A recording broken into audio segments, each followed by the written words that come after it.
Welcome to the Story 516 podcast, where we sit down with Christians from across denominations and talk about how God is at work in the world today and inspire you to see God at work in your own life in new ways. Welcome back to the Story 516 podcast.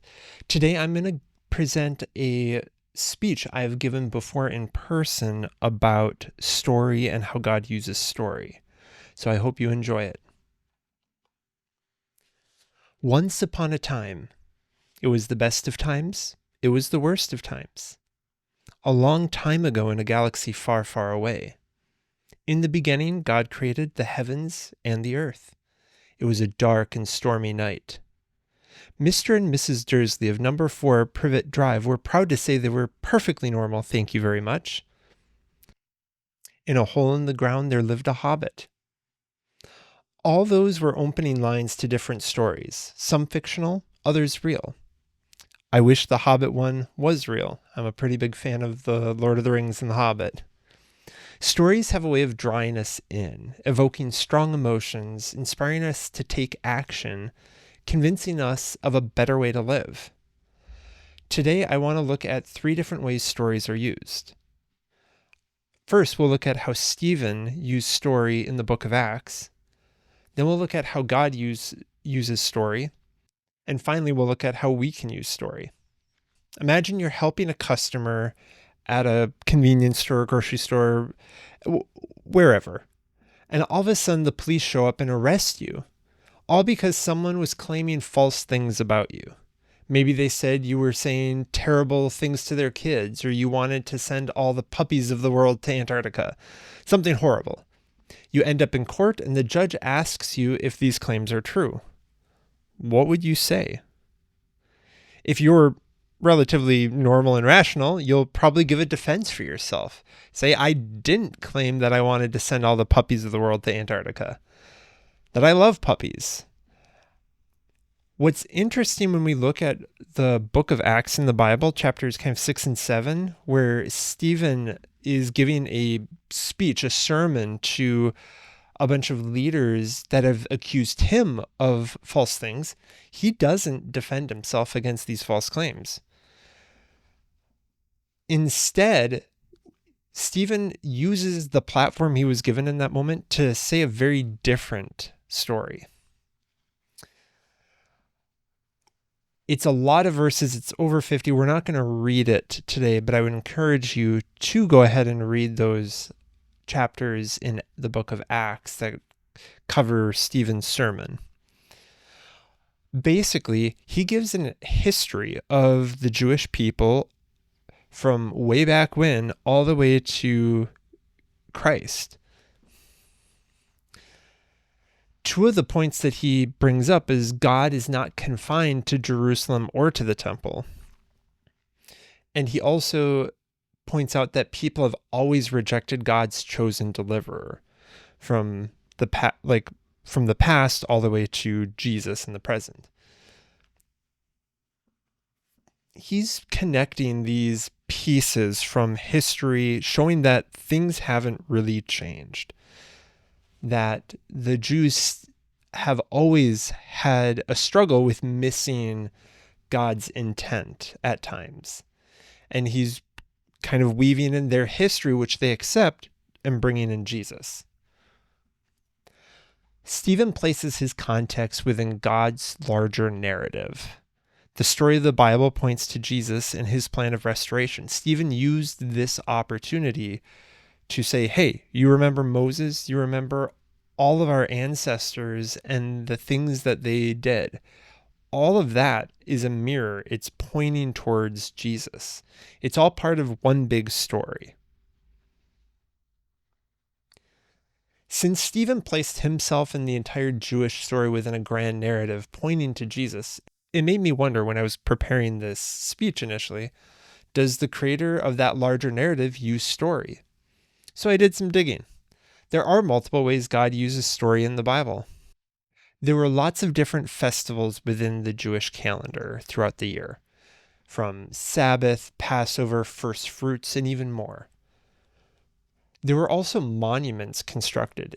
In the book of Joshua chapter 4, it talks about when they had crossed the river Jordan, the Lord then instructed, choose 12 men from among the people, one from each tribe, tell them to take up stones from the middle of the Jordan River, and then they were to carry them over and set and construct a monument. And that was a spot that in the future, Jews could always look back to and see that monument and be reminded of what God had done. There was also the Ark of the Covenant, the tabernacle, these physical monuments, these physical places that people could look to and be reminded of the story they're in. So even just like close your eyes for a second, if it's safe to do so. If you're driving, please don't. But put yourself in the shoes of an Israelite child for a moment. As you grow up and there are these festivals, maybe you even see one of these monuments we talked about. Maybe you're walking from one tent to another, and in the distance you see those stones that have been set up. What would you be thinking as a child? Would there be certain questions you'd be asking? I think putting ourselves in the story like that, putting ourselves in the mind of a character within history can sometimes be a great way to see it in a new light.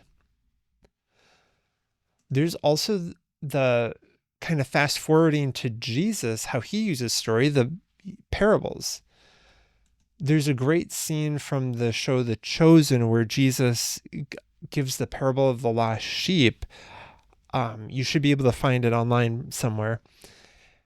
And it's just kind of a fun way to see a version of what it could have been like for Jesus to give that story. He was kind of working, and then he asked one of the listeners in the crowd, like, oh, what do you do? And the person was like, I'm a shepherd. And then Jesus used that direct context to create this story to communicate a truth. Looking from how Stephen used story to take that platform and put himself and his entire Jewish people in the context of God's grander narrative. And then God uses story through monuments, festivals, through parables. How can we use story? Like, where does that leave us as followers of Jesus? So I have 3 ways that we can use story as followers of Jesus. The first is our testimonies, our own stories. A testimony can be described as a solemn declaration, usually made orally by a witness under oath, an open acknowledgement, a public profession. Each of us have a different journey we've been on in our lives. Testimonies are our story, or the way to frame our lives in light of God's larger narrative. There are lots of verses that talk about our own testimonies and proclaiming our own stories. In Psalm 89, it says, I will sing of the Lord's great love forever. With my mouth, I will make your faithfulness known through all generations. In Acts 4, Peter and John were commanded not to talk about Jesus anymore. And they replied, which is right in God's eyes, to listen to you or to him? You be the judges. As for us, we cannot help speaking about what we have seen and heard. So they were basically saying we can't stay quiet. We have to tell this story, our testimony. And in Luke chapter 2, after the angels appeared to the shepherds and told them about Jesus, they said, let's go to Bethlehem and see what's happened. And after they saw the baby, they, in Luke 2:17, it says, when they had seen him, that's the shepherds, when they had seen Jesus, the shepherds spread the word concerning what they had been told about this child, and all who heard it were amazed at what the shepherds said to them.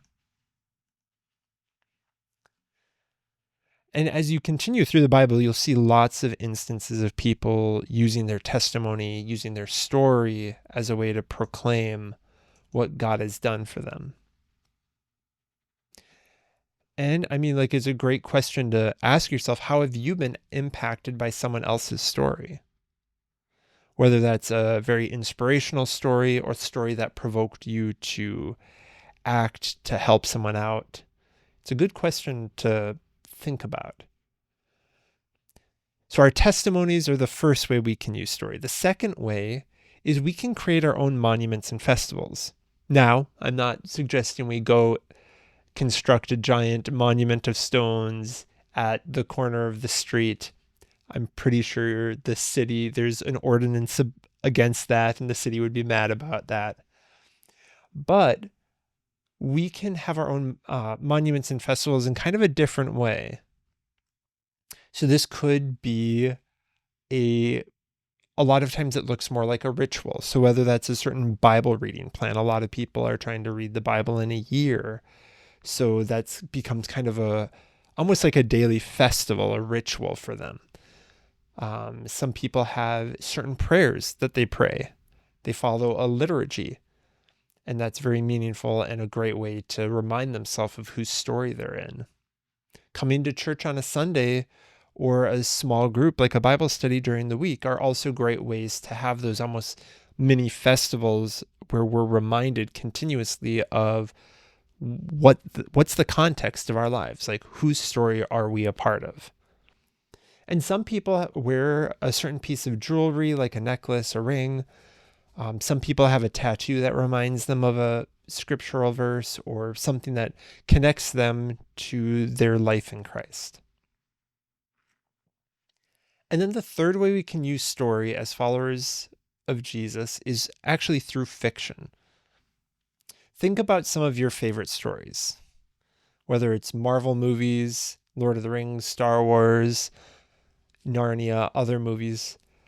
How many of us wish we could be the hero in one of our favorite stories? As followers of Jesus, God doesn't come to us and say, hey, can I be a side character in your story? No, we're invited into God's grand narrative. We're not meant to be the hero of the story, even though we often live like we are. So that leaves us asking, how can we use fiction to remind us of the truth about us, truth about God?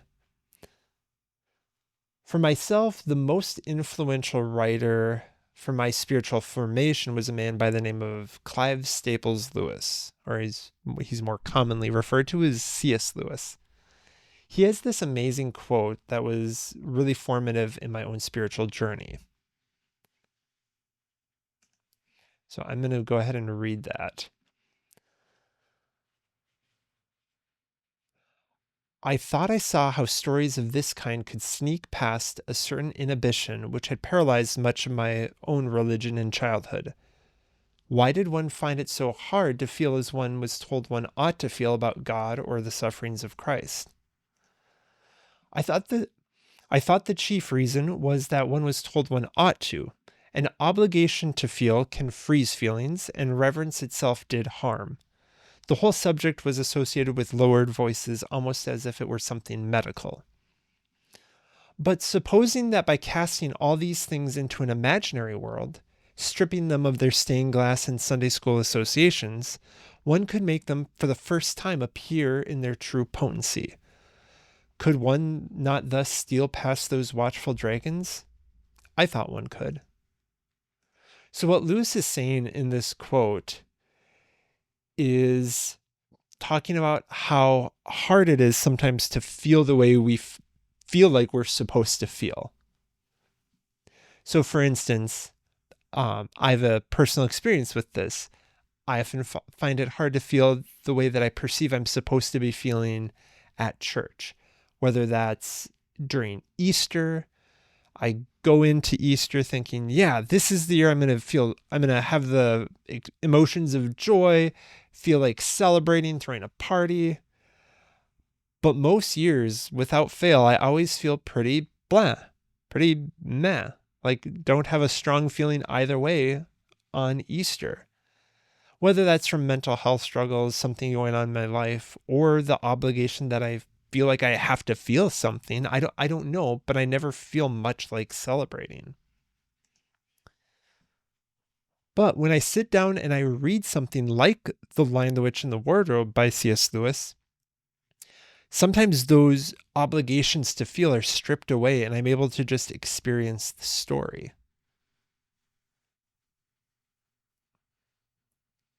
So there's a great quote from The Lion, the Witch, and the Wardrobe that I wanted to read that definitely, I feel like, hits a little stronger. So this is after the lion Aslan returns to life. And whenever I hear this, something does stir in my heart. The witch's knowledge goes only back to the dawn of time. But if she could have looked a little further back into the stillness and the darkness before time dawned, she would have read there a different incantation. She would have known that when a willing victim who has committed no treachery was killed in a traitor's stead, the table would crack and death itself would start working backward.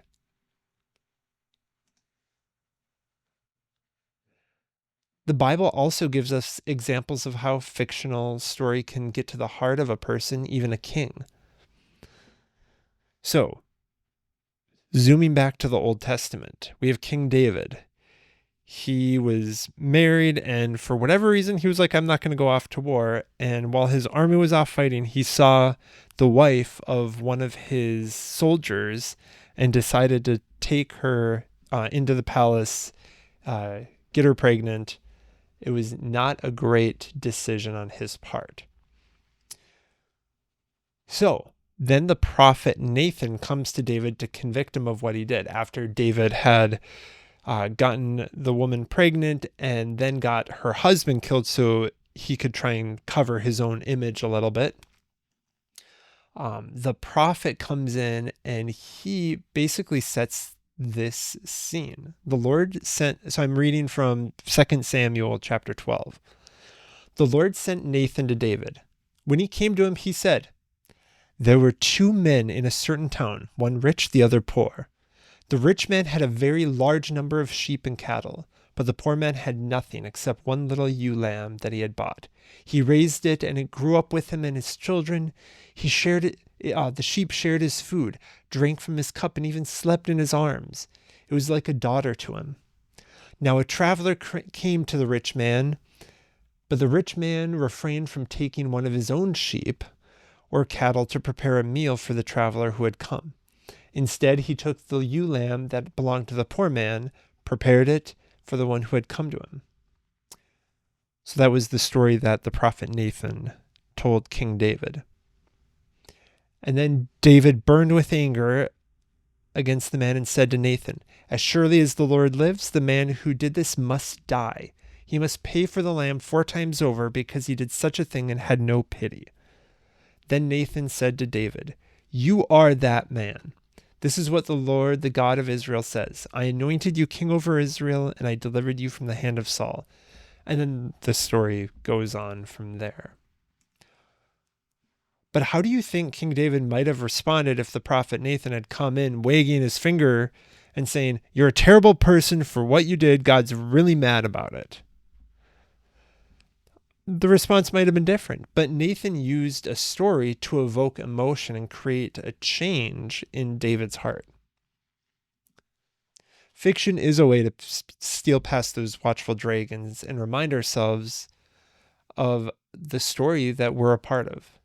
Whether that's Luke Skywalker throwing away his lightsaber at the end of Return of the Jedi and saying, I will not fight you, showing that it's not worth giving into revenge.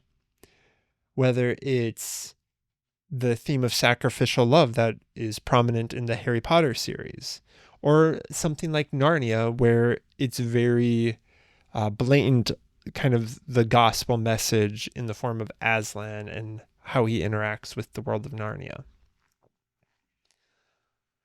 There is one more quote that I want to read. It's by the quote's attributed often to the singer-songwriter Andrew Peterson, and he says, if you want a child to know the truth, tell him the truth. If you want a child to love the truth, tell him a story.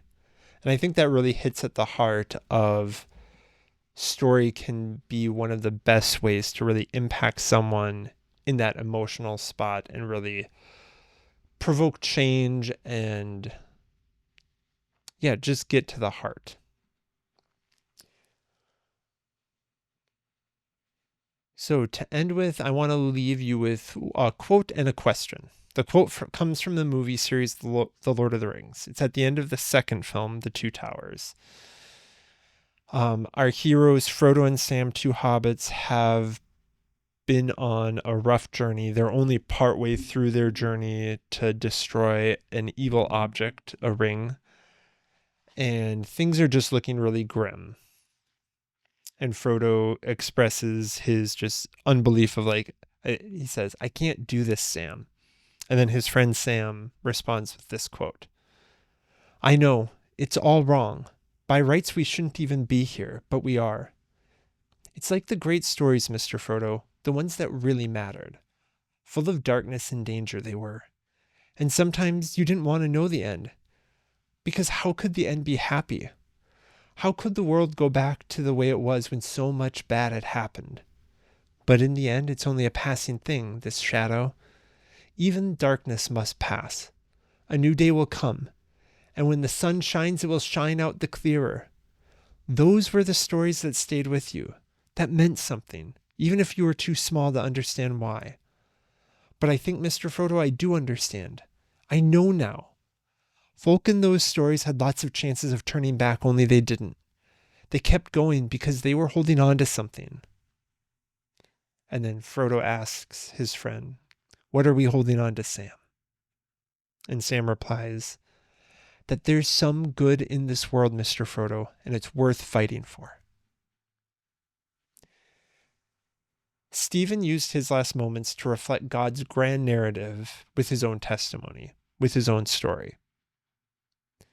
We can walk away from listening to this today being like, "Oh, that was a really nice thing to listen to."